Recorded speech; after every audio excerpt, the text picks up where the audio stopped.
여러분 안녕하십니까. 9월 16일 토요일 넘치는 우리 교회 매일 묵상 시작하도록 하겠습니다. 오늘 본문 말씀은 열왕기상 7장 1절부터 12절까지 말씀입니다. 우리는 6장을 통해서 이제 솔로몬의 성전이 지어졌음을 알고 있습니다. 우리가 구별해야 될 것은 성전과 그 왕궁입니다. 성전은 하나님의 성전인 거고요. 솔로몬의 왕궁은 솔로몬이 거하는 곳입니다. 우리가 하나님의 성전이라고 이야기하지 않는 이유는 성전이 3번 건축되거든요. 그래서 그것들을 좀 구별하기 위해서 솔로몬이 지은 성전이라는 의미로 솔로몬 성전이라고 사용하고요. 그리고 솔로몬이 이제 거주하는 곳, 그것을 솔로몬의 왕궁이라고 이렇게 얘기합니다. 6장에서는 그 솔로몬의 성전의 외관 그리고 내부에 대해서 이야기를 했습니다.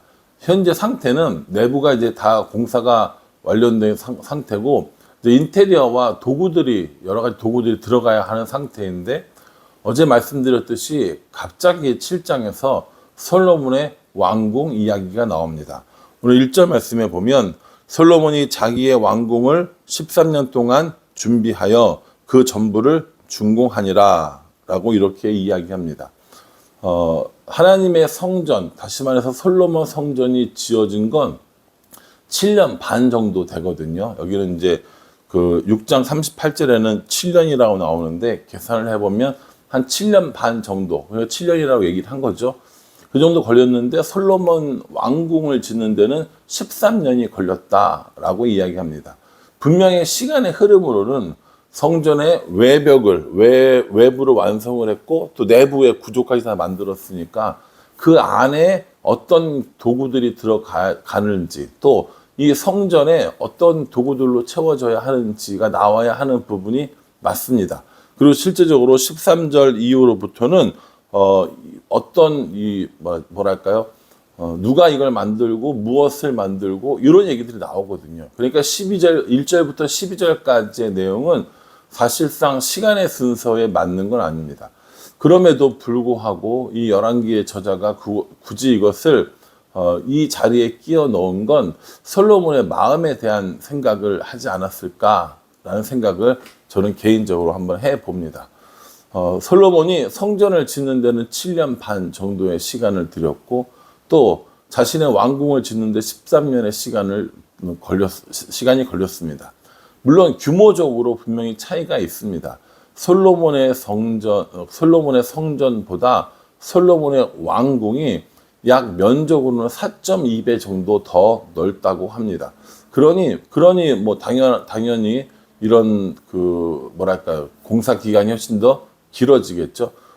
뿐만 아니라 이 솔로몬의 성전을 짓는 재료들도 사실은 굉장히 많이 차이가 납니다. 우리가 어제 살펴본 바에 의하면 지성소는 전부 다 백향목인 거고 또 성소는 벽은 백향목이고 바닥은 잣나무라고 살펴봤는데 솔로몬의 성전은 얼마나 많은 양의 이 백향목이 들어갔는지 그냥 네팔이란다. 죄송합니다. 네팔 좀 보다 와서 이 솔로몬의 성전 자체를 솔로몬의 왕궁 자체를 레바논의 숲을이라고 이름을 할 정도였다고 합니다. 그러니 이 저자는 성전보다 자신의 왕궁을 짓는 일에 더 마음을 쏟았던 것 같은 솔로몬을 이야기하고 있는지도 모르겠습니다. 오늘도 8절 말씀에 보면 이런 말씀도 있어요.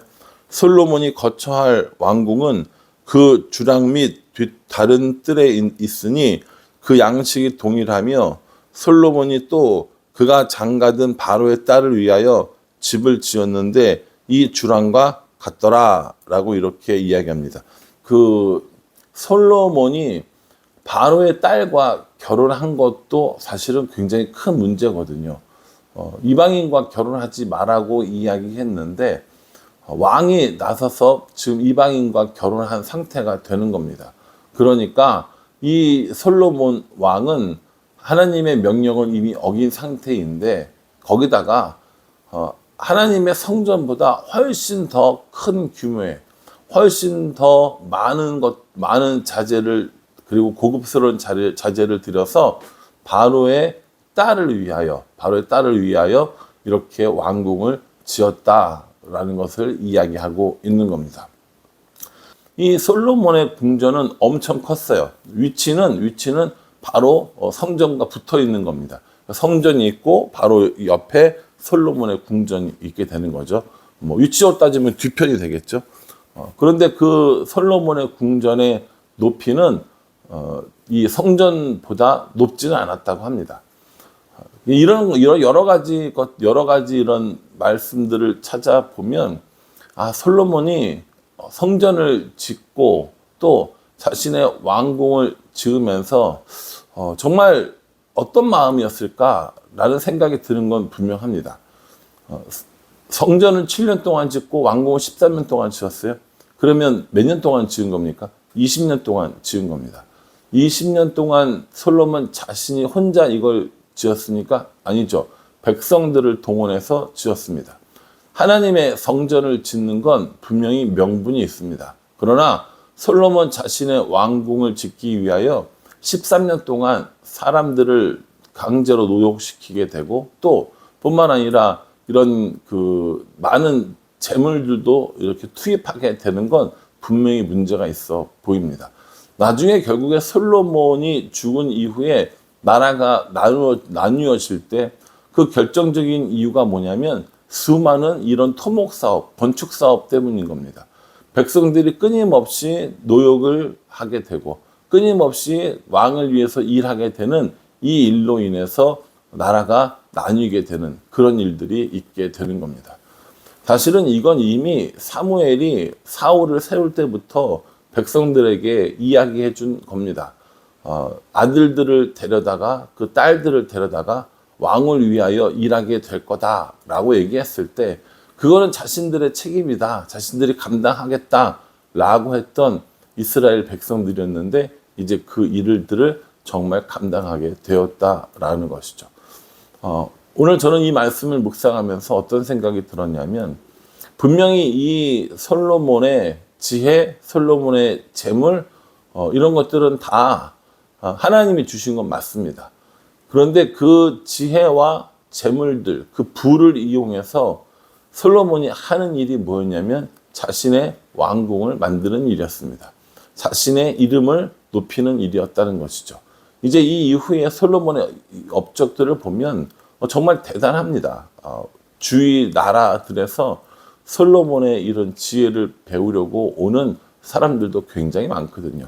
여러 가지 이런 솔로몬의 이름이 높아졌지만, 높아진 솔로몬의 이름, 그리고 부해진 나라, 이것이 결국 자신을 위한, 자신의 영광을 위한 것이었다라는 생각을 지울 수가 없는 거죠.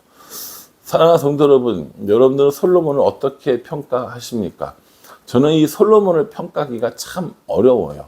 처음에는 정말 훌륭한 왕으로, 지혜로운 왕으로 시작했는데 점점 갈수록 심각하게 타락되는 상황을 보여주는 것을 볼 수 있습니다. 하나님이 주신 지혜, 하나님이 주신 부, 하나님이 주신 그 명예를 가지고 자신을 위해서 사용한 사람이 어떤가, 또 어떠한 최후를 맞이하는가에 관한 것을 정말 잘 보여주는 사람이 솔로몬이라고 저는 생각합니다. 물론 다윗에게 해주신 약속이 있었기 때문에 솔로몬이 비참하게 죽임을 당하거나 그러진 않습니다. 그 솔로몬이 그렇게 평화로운 왕국을 건설한 건 솔로몬의 능력이 아니라 아버지의 믿음이었고 하나님의 은혜였다는 겁니다. 우리들에게도 하나님이 주신 것들이 있습니다. 지혜도 주시고 부도 주시고 명예도 주시고 권력도 주십니다. 그런데 우리는 그 주신 것들을 어떻게 사용하고 있는지, 이걸 한번 생각해 봐야 되지 않을까라고 저는 생각합니다. 저는 뭐 그렇게 많은 부를 가진 사람이 아닌데요, 저는 뭐 그렇게 지혜로운 사람이 아닌데요, 이렇게 이야기하실지 모르겠지만, 우리는 누구나 다 하나님이 주신 지혜, 그리고 하나님이 주신 삶, 하나님이 주신 부와 귀를 가지고 있는 사람들입니다. 단순히 그것을 나를 위해, 또 나의 영광을 위해 사용한다면 그건 하나님이 기뻐하시는 일이 아닐 거라고 저는 생각합니다. 부자가 돼야죠. 부자가 되는 걸 안 된다고 이야기하는 거 아닙니다. 힘을 가지고 권력을 가질 수 있는 자리에 올라가는 것 자체는 나쁜 일이 아닙니다. 성경에서도 왕도 있었고 거부도 있었기 때문이죠. 그러나 그냥 단순히 부를 누리고 또 그 부를 사용하는 일이 나를 위한 것이 아니라 그 부를 누리고 권력을 사용하는 일에 하나님이 함께 하셔야 하고 하나님을 위한 것이어야 한다. 이것이 성경이 우리에게 가르치는 교훈이 아닌가라고 생각을 합니다. 이 부자에 대해서 몇 가지 이야기하는 것들이 있잖아요. 거룩한 부자가 되라라는 의미로 성부를 이야기하는 사람들도 있습니다. 부자가 나쁜 것이 아니라 졸부가 나쁜 것이죠. 나를 위해서 쓰는 사람이 나쁘다는 겁니다. 성부는 하나님이 인정해 주시고 또 하나님이 그렇게 해 주시는 거라고 저도 생각합니다. 아브라함도 거부였고요. 이삭도 거부였고요. 또 욥기에 나오는 욥도 거부였습니다.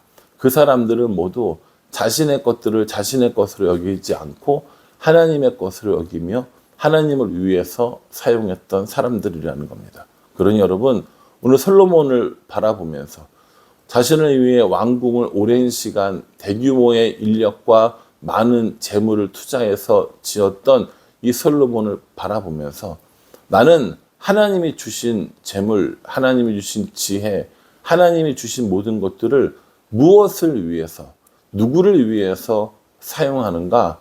이건 정말 생각해 봐야 된다고 저는 봅니다. 다른 사람에게 이렇게 이야기할 거 없어요.